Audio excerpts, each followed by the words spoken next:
Halo semuanya, kembali lagi di sini aja bareng gue Alfian Kurniawan. Bulan Februari ini jujur gue emang lagi males banget ngonten, jarang banget ngupload ya. Ngupload pun cuma 2 doang ya kalau nggak salah, reviewnya ada Love and Lister sama The Worst Person in the World. Gue juga belum nonton Uncharted sama Dead on the Nile. Bulan Februari gue udah nonton sekitar 35 film, dan di sini gue nggak mau review panjang lebar ya. Gue cuma mau sharing aja ini film bagus atau enggak, dari amazing sampai awful aja gitu deh. Gue nggak mau dalam-dalam banget karena 35 film gue takutnya kepanjangan jadi 35 menit dan gue capek ngeditnya dulu, karena besok gue mau review The Batman. Jadi langsung aja kita mulai dari film pertamanya. Oke?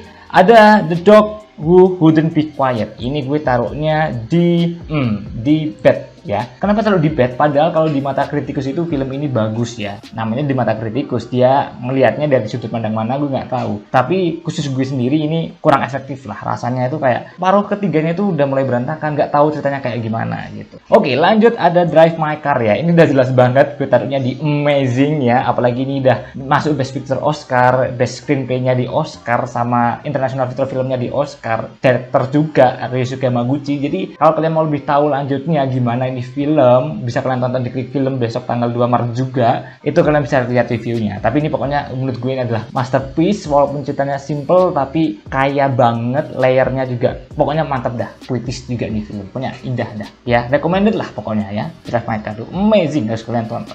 Lanjut ada House of Gucci ya. Ini gue telat nontonnya, tapi oke, House of Gucci ini sebenarnya apa ya, rasanya tuh kurang mewah, jadi gue taruhnya di oke aja ya. Pokoknya Lady Gaga ini dialah yang membawa film ini berjalan gitu. Kalau misalkan Lady Gaga nggak berhasil membawakan film ini ya, film ini mungkin jadi bawah lagi. Tapi ya untuk ceritanya ya standar film-film kekuasaan gitulah ya, you know lah, dinasti-dinasti tentang perusahaan gitu. Dan ya oke aja menurut gue ya.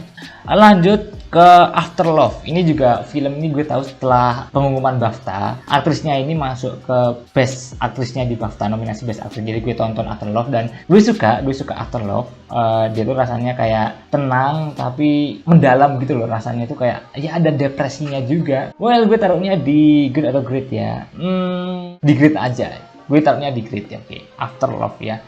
Oke, lanjut The Tinder Swindler. Ini ya di Netflix rame ya, soal ayang-ayang rela ngutang demi ayang. Ini gue taruhnya di I have a good time, jadi gue taruhnya di good aja. Walaupun mungkin dari segi cerita pun gue mikirnya kayak ini dokumenter ini ya standar dokumenter ya, tapi karena you know yang ada di dalamnya itu memang bikin gregetan, jadi gue have a good time aja. Gue taruhnya di good, walaupun mungkin ya boleh lah gue taruh di oke, tapi gue taruhnya di good aja. Oke, lanjut ya, Moonfall. Aduh, sorry itu saya ini anak-anak ya suka sama Moonfall, tapi gue nggak suka sama Moonfall, jadi gue taruhnya di bad. Karena ya dulu gue mungkin suka 2012 ya, film apokalipsa kayak The Day After Tomorrow ya, karyanya si siapa nih sutradaranya gue lupa, pokoknya karyanya dia juga 2012 dan The Day After Tomorrow apokalipsa gitu. Tapi Moonfall ini ya karena menurut gue itu kayak imajinasinya itu terlalu liar ya, sampai part ketiganya itu sampai gila, mind blowing banget kok bisa sampai ke sana gitu. Dan ceritanya seperti cerita film-film kelas B gitu ya, yang ya pasti kayak gitulah, nggak mungkin enggak gitu. Dan gue nggak ada yang baru, dan gue ngerasa kayak gue nonton ini ya sebenarnya kalau nggak karena visualnya yang indah ya gue bosen aja gitu nontonnya. Menurut gue bad taste di gue, karena ngerasa gue nothing new for me. Oke, kalau bagi kalian ya I don't know lah. Memoria. Oke, ini film festival juga, entah di Sundance atau di mana gue lupa. Tapi sorry to say ini banyak yang bilang, banyak yang suka karena film ini tuh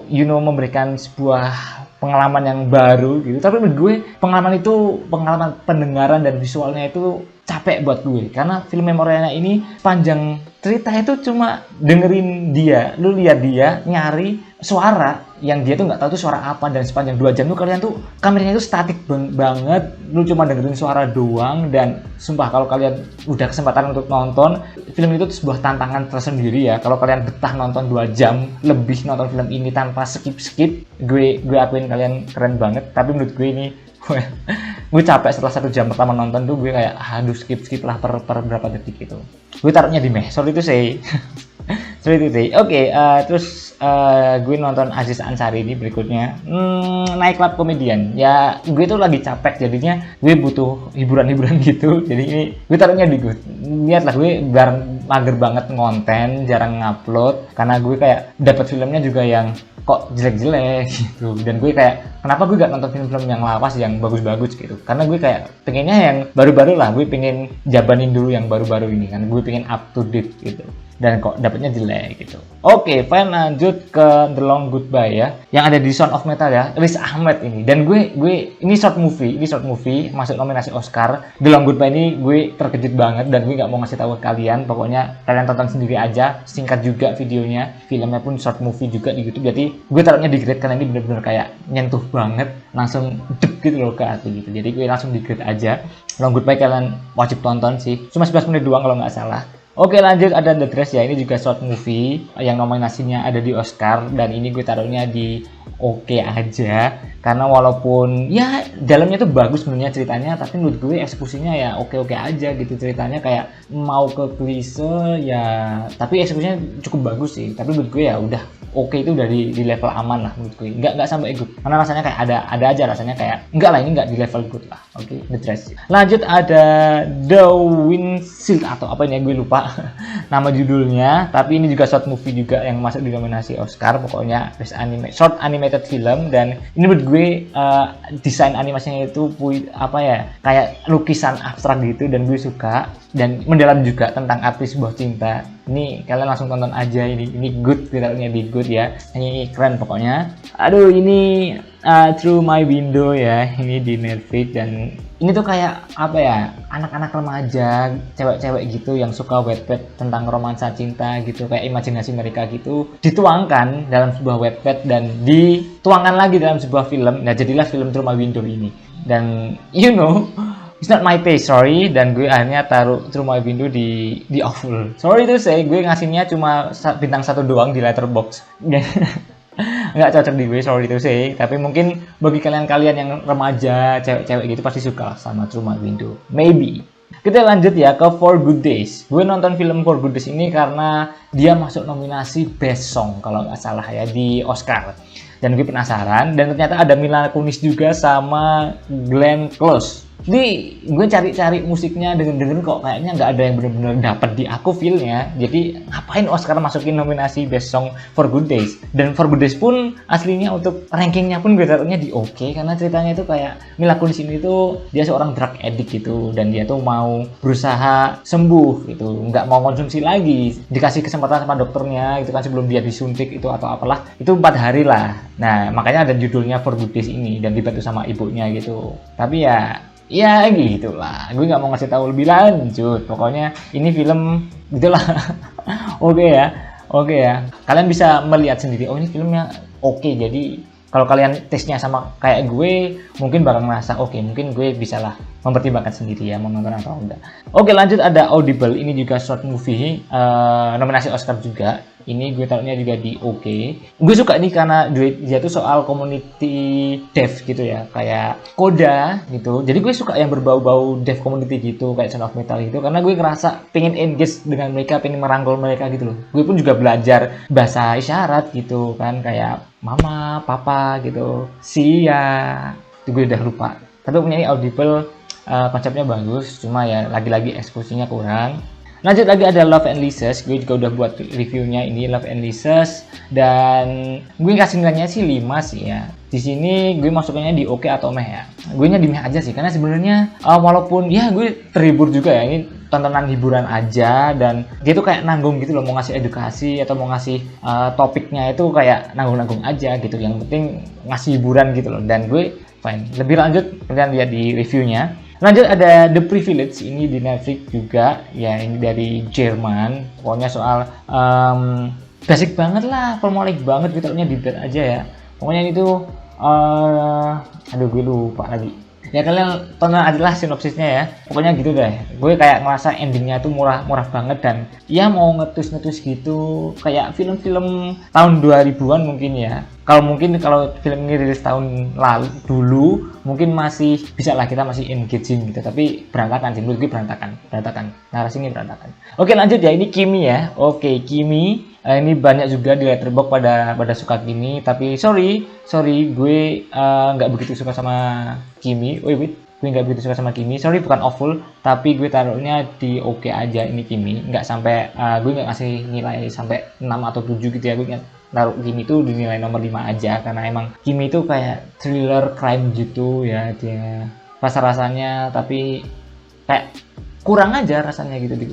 Oke, kita lanjut lagi ke The Worst Person in the World. The Worst Person in the World ini juga langsung gue taruhnya di grade, kalian tahu sendiri, gue juga udah review. Sorry, nggak di Amazing karena nggak relate ke gue, atau mungkin karena gue belum umur 30 tahun ya, dan mungkin gue tuh tipenya emang nggak suka pacaran, atau mungkin nggak mau ada hubungan apa kayak gitu. Jadi ketika dia mau putus kayak atau mau gimana sama si Ivin atau si Axel itu, gue kayak ngerasa oke gitu, mereka mau selingkuh pun juga gue nggak peduli sebenarnya, karena gue bukan tipe-tipe kayak pacaran gitu. Mungkin bagi kalian yang suka putus sambung atau masih labil-labil gitu pasti bakal ngerasa kayak relate banget ya, mungkin masih bingung tujuan hidup ya, walaupun gue juga bingung tujuan hidup, tapi entah kenapa nggak begitu relate ke gue, tapi gue tetap ngasih bagus banget, misalnya 8. Jujur sebelumnya gue kan rewatch nih ya The Worst in the World, sebelumnya tuh gue ngasih nilai 7, tapi di good gitu. Tapi setelah 2 kali nonton kan gue mengapresiasi ceritanya itu, bagaimana ceritanya bisa sebagai sebuah drama yang melankolis dan romantis yang dewasa gitu. Jadi kelihatannya di grade aja. Lebih lanjut reviewnya udah ada di atas ini. Oke, lanjut lagi ada Fear of the Art. Ini juga sebuah animasi yang masuk ke Oscar, dan sorry gue masukinnya di bad juga karena sebenarnya abstrak ya. Ini sebuah seni itu memang abstrak, tapi menurut gue kurang lah abstrak banget. Sebenarnya gue suka abstrak kayak gini kan. Gue tahu alurnya tuh kayak gimana, tapi kayak enggak lah, sekali tonton aja udah cukup. Dan mungkin bagi kalian kayak enggak lah, nonton ini kayak enggak. Oke, lanjut ke I Want You Back. Ini film romcom yang gue itu sebenarnya nggak begitu suka romcom ya.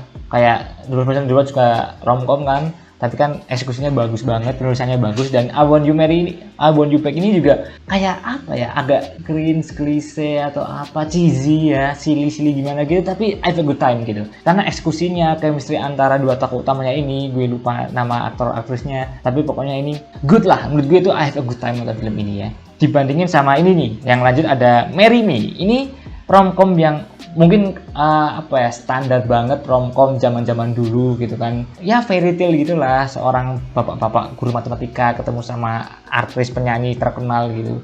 Aku tuh nggak suka sama seleb kayak gini, ada tema-tema selebriti kah atau kayak gimana kayak, dan itu kayak terlalu kayak walaupun mungkin cute ya bagi beberapa orang, tapi gue nggak menemukan gitu, kayak gue nggak bisa menikmati film ini, kayak gue masih merasa ini cringe lah, dan kayak ya udahlah, gue taruhnya ini di meh aja, Marry Me. Sorry.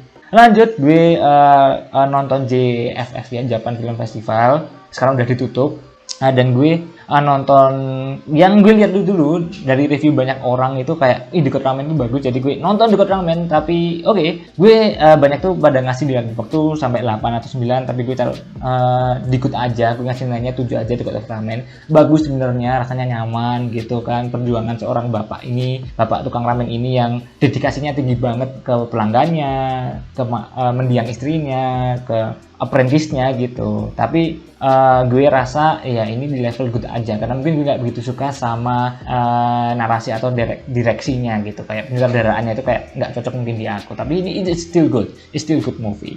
Lanjut ada Time of Eve. Ini juga animasi yang konsepnya bagus, tapi ini the movie ya, jadi ada seriesnya juga, ada animenya juga. Ini konsepnya gue suka, tapi kayak rasanya nanggung aja gitu, kayak di akhir pun kayak ini filmnya mau ke arah mana setelah itu, kok endingnya kayak gini. Walaupun di awal-awal tuh gue suka sama konsepnya, tapi makin kelamaan tuh kayak ya udahlah gitu. Jadi gue taruhnya di oke aja, di oke. Nah ini masih tetap lucu, buat ditonton juga tetap lucu, tetap enak. Lanjut, Fistful of Vengeance di Netflix. And sorry to say, gue taruhnya di awful. Ya sebenarnya nggak sorry to say, karena emang film ini jelek banget. Sorry ya, jelek banget. Karena emang apa sih? Gue merasa ini opening title terjelek yang pernah gue tonton. Murah banget, kayak sinematografinya juga bikin sakit mata, dan ceritanya juga gitu amat sih ceritanya, pengawuran atau gimana sih? Walaupun sebenarnya lurus aja ya, tapi bikin gue tuh nggak pengen nonton Bu Assassin juga. Acting mereka pun juga kayak so atau mungkin malah di bawah gitu, motivasi karakternya juga kayak asal aja dibikinnya, dan martial artnya pun juga kayak ngerasa gak pakem gitu loh. Kalau kalian betah nonton ya sebenarnya bisa, kalau kalian suka pasti betah ya, tapi menurut gue awful lah, ini awful lah. Sorry, eksekusinya menurut gue jauh di bawah standar, jadi awful, bisa Avenger, awful. Lanjut ada Diana, the interview that shocked the world. Ini gue tahunya di oke aja. Ini gua interview tentang Lady Diana tapi kurang engaging tentang Lady Diana. Jadi kita kayak ngerasa kurang engaged gitu dengan orang-orang yang terlibat dalam sebuah interview yang berimpact itu ke British sama tentang Lady Diana itu, dan menurut gue kurang impactful aja. Ini kayak semacam dokumenter interview ini kurang impactful. Jadi gue taruhnya di oke aja. Oke, lanjut 3 film ini yang di bawah itu ada Erax, Headshot ini. Erax gue taruhnya di bed, sebuah short movie ya di Netflix yang tentang monster kecil gitu ya, dan menurut gue ya sangat klise sekali, sangat biasa sekali, dan selalu kalian tahu kayak gimana gitu kan. Jadi gue taruhnya di bed. Lanjut Headshot ini gue taruhnya di oke. Headshot ini juga rasanya nanggung tuh, Headshot tuh bikin penasaran sebenarnya, tapi ya udah nanggung aja. Terus ada Forgive Us Our Trespasses, ini gue taruhnya di good. Ini short movie yang ada di Netflix juga. Sebenarnya gue taruhnya di oke sih, tapi ini ceritain soal sejarah gitu tentang Nazi. Gue itu kalau soal film soal sejarah itu pasti selalu lebih mengedepankan gitu. Gue ngerasa film ini harus bagus lah gitu nilainya menurut gue ya, karena gue suka film sejarah, film Middle East yang zaman dulu gitu. Jadi gue taruhnya di good. Oke, jangan lupakan sejarah pokoknya film ini. Dan lanjut ke Texas Chainsaw Massacre. Ini gue jujur nggak begitu suka sama genre film slasher kayak gini ya, dan belum nonton juga versi Texas Chainsaw Massacre yang sebelumnya kayak gimana, tapi menurut gue ini filmnya bad. Walaupun nge-twist juga, tapi ini kayak nonsense gitu loh, nggak make sense gitu. Kayak ini simple minded banget gitu. Kalau kalian pengen nonton yang penuh bunuh-bunuhan, penuh gore-gornya gitu, ya kalian nonton lah. Tapi gue mungkin ya, kalau dari yang gue analisis, gue lihat dari yang review lainnya, mungkin kalian lebih baiknya nonton yang sebelumnya gitu. Kayak ini tuh bad aja gitu. Bad taste for me. Bad taste. Lanjut ada West Side Story. Akhirnya gue kesampaian nonton West Side Story ya. Aduh, dan gue suka banget sama pemilihan musiknya di West Side Story, tentang visualnya juga itu, dan dancingnya itu juga atraktif banget gitu. Jadi gue taruhnya di grade ya, nggak sampai amazing, karena rasanya kayak apa ya, pendalaman karakternya juga kurang dibahas juga, dan rasanya tuh kayak kurang aja gitu. Ini tuh isunya itu di pendalaman karakternya, dan kayak actingnya khususnya actingnya si pemeran utama cowoknya ini, si gue lupa namanya ya, pokoknya itu yang suka sama si Maria itu kurang. Kayak ngapain sih, tapi gue akuin Ariana DeBose sama Rachel Zegler yang baru yang jadi Maria ini, gue akuin dia bagus banget, sama Ariana DeBose juga. Nah, pokoknya film ini menurut gue puitis juga.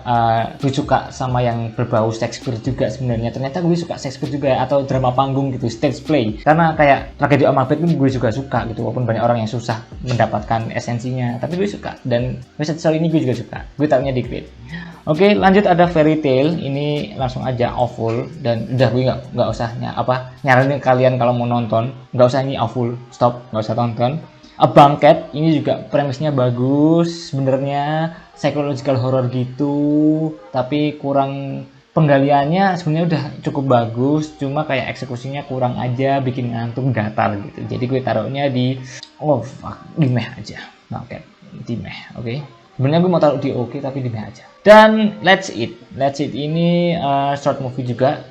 Klise banget sebenarnya ceritanya, klise banget. Jadi biasalah anak kecil yang bertumbuh dewasa, yang ibunya itu ngasih makan terus gitu kan. Ya kalian tonton sendiri lah, namanya short movie ya, aku nggak mau ngeluarin esensi kalian, tapi pokoknya ini apa ya, ceritanya klise tapi entah mengapa tetap mengandung bawang, jadi ceritanya di oke. Jadi inilah ini ranking film di bulan Februari gue cuma sharing aja, nggak mau dalam-dalam. Thank you for watching, dan kalian ada rekomendasi apa di bulan Februari kemarin yang harus gue tonton, yang belum gue tonton di sini? Uncharted sama Dead on Nile mungkin masuk Maret aja. Kayaknya sini aja dulu, and see you in the next video. Bye.